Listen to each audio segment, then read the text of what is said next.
In mid-July, the Commission published the legislative framework for the future period, post-27, which covers the periods 2028 to 2034. This new framework includes legislation as well as plans for implementing decisions that will follow. In the last period, in 21-27, the current period of implementation, there were more than 500 implementing decisions to create all the programs across Europe. The new plan is that there will be just 28 implementing decisions, 27 national and regional partnership plans, and 1 Interreg plan. This is a big change in terms of the process of creating programs at the very least, and we're going to unpick this transformation in a little more detail in this episode. I'm your host, Kevin Fulcher. We know that cooperation works, and you're listening to Cooperation Talks.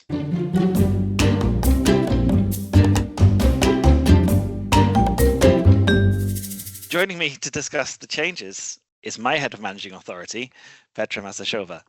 Petra, welcome. Hi, good morning, Kevin, and thank you for having me. Before maybe we start on the national regional plans and the Interreg plan, we had the regulation published in mid-July. Maybe first your reaction. What was your initial response on seeing what's been proposed? Relief. We've been obsessing about the regulations or draft regulations for months, and not only us, but also other programs and all stakeholders, because we didn't know what to expect. We were fearing that we will be left behind and everything was really behind closed doors. No one knew anything. There were rumors, there were leaked documents, but we didn't know. So then on the 16th, we were able to read the documents. Really, my first reaction was, I was very happy and very relieved that Interreg is there. We have budget allocations and we can actually look forward to the future and start programming and start discussing what actually it means in practice, what is written in the draft regulations. The relief is there, obviously. We've got 4 strands of Interreg. We've got 10.2 billion euros allocated in the original discussions. One of the first things that's coming up is in the questions we're hearing from programs, as well as the questions we have amongst ourselves, really relates to this existence of this Interreg plan and its relationship with the national regional partnership plans. What do you understand by the Interreg plan in terms of its construction? Yeah, actually coming back to the national and the regional partnership plans, that was my big fear, and I think the Interreg community would share it with me, that we would be part of it. Because I can understand that from the top level, it might look neat and simple, but from the implementation level, it would be very complicated. I am very grateful that also the drafters of the regulation understood that Interreg is very specific. We have a lot of stakeholders that are operating all over the Europe, and it's multi-country instrument. So this is, I think, a very good start.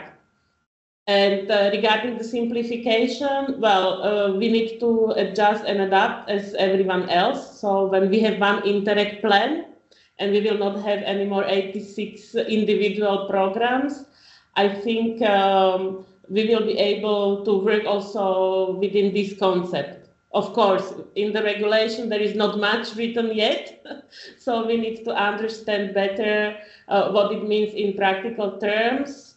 But speaking with the colleagues and also informally with various stakeholders, what I understand is that in the Interreg plan, we will have all the details that are actually missing now in the higher level regulations.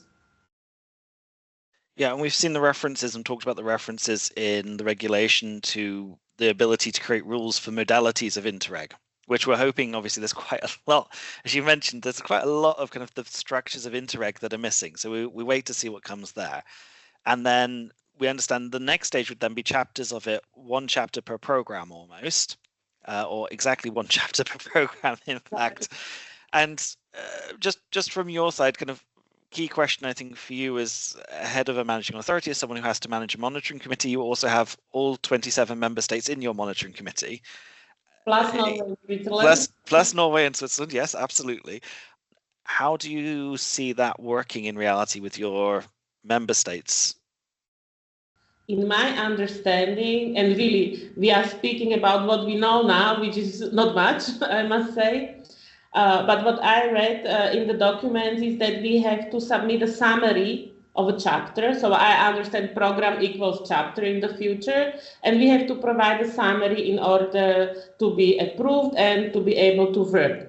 Summary means that we have to summarize something. So what I will do is to ask our member states to nominate people for the programming committee and start programming, as we did in the past, with all the details or kind of the details that we had in the past, because in order to have a good summary, we have to have a good basis. And the basis is the socio-economic analysis, the SWOT analysis, all the details that every program needs, the geography. I understand that these are still answers that are unknown, because this is the level of detail that we don't know yet. But me as managing authority, I definitely will start as we did the last programming period, even though the outcome might be different. But I think the all underlying background documents and background information will be necessary in any case. I think hearing you explain it, I'm reminded also of the change from 2014-20, 21-27 in communication strategies. In 14-20, the strategy was endorsed or reviewed at least by the Commission, whereas in 21-27, we only had, I think, 3,000 characters in the actual program document. That was all the Commission wanted to see. And it wasn't that programs didn't then have to write communication chapters and communication strategies on top of that and come up with additional documents. It's just a reduction in the things that the Commission is going to see and review. And I guess also at the stage of what gets locked by a Commission decision, there's still some flexibility beyond that. I guess the other things with the Interreg plan, there are two things we haven't really managed to discuss yet. One is kind of when do they start being implemented and how often they're there. We see that the plans will be reviewed, the chapters will be reviewed in less than 4 months. I'm not sure if that's a change from last time in terms of the documentation. And the other one is that the actual plan could be updated every 3 months to allow more programs, more chapters to be created quickly. Is there anything in that you see as a particular challenge? What I see as a challenge is the new decommitment rule, which is N plus 10 months and no carryover of the budget commitments. So I would advise, and definitely we will do it, to start quickly to be able to submit the summary as soon as possible. Because it's nice that every 3 months the Commission will approve the chapters or programs, what they receive, but if you are too late, you lose money. And this is not what we want. Well, I think we'll be unpicking decommitment rules in future episodes and discussions and feedback, which is a good little opportunity for me to mention. Obviously, we have the webinar coming up on the 12th of September, where we'll hear a little bit more from the Commission about exactly what was proposed and what sits behind the regulation. That will kick off some outreach from Interact side, where we'll have a window to collect comments and questions from programs ahead of really ahead of the Interreg Knowledge Fair on the 4th and 5th of November this year.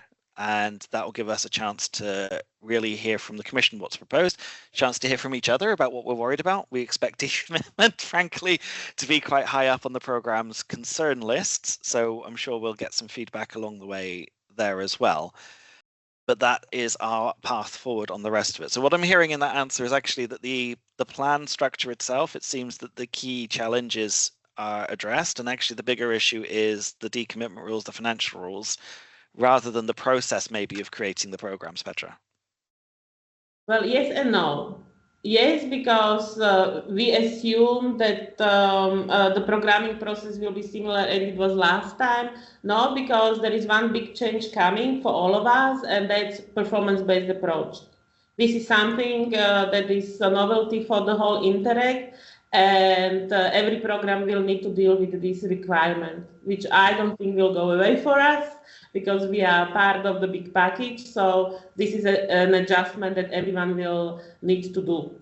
On the high level, so from the program to the Commission, the proposal is to have it obligatory. On the lower level, from beneficiaries to managing authority, it's voluntary. So definitely one obligation is there. The good thing is that in Interact we already started to work on this topic in 2024. So there is a lot of information, a lot of input. The last harvesting event, November 24 in Brussels, also dealt with this topic. And currently we have a performance group where the Willing Interreg programs gathered and are working together on different scenarios and options.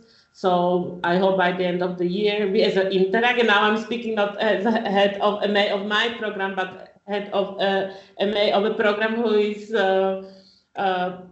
giving services for the Interreg community, with the Interreg community, that by end of the year we will have something more substantial for the program, so they can rely on us and start programming, also understanding what these changes will imply. Yeah, absolutely. So I correct myself here if the process hasn't changed, but obviously a lot of the details of the rules and the regulations are changing, and that's definitely going to be something we'll be talking about in episodes to come. Performance-based is a good trailer for a discussion we'll have there, I'm sure. But in terms of the Interreg plan, I think there's some reassurance that actually it's an easier process. I think one of the things that we forgot to mention in the discussion so far is obviously the fact that it's an implementing decision means it's not part of a negotiation. Yes, it's true. It's statutory legislation, as I understand this, and yeah, that's easier and faster, definitely. And being faster is definitely something we'll need with this tight timeline to turn around the regulations. Everything seems to have come quite late in the process this time. So fast decision making, I think, is a key challenge, and it's a good chance for us to quickly remind you to grab your calendar and make sure you've got the 12th of September marked in your diary. That's the webinar where we'll hear more about the regulations and exactly what's been proposed and some of the logic behind it. That will also, for Interact, kick off a feedback process for programs and for member states as well who want to submit something, so we can hear from you and you can hear from each other about what your questions are on the regulations and what's coming. And we'll bring all that back, hopefully on the 4th and 5th of November at the Knowledge Fair later this year, to give us a chance to go through things together. So from my side, it's thank you very much to my Head of Managing Authority, Petra Masakova, for joining us today. And you've been listening to Cooperation Talks. Join us again soon for the next discussion on Post 27.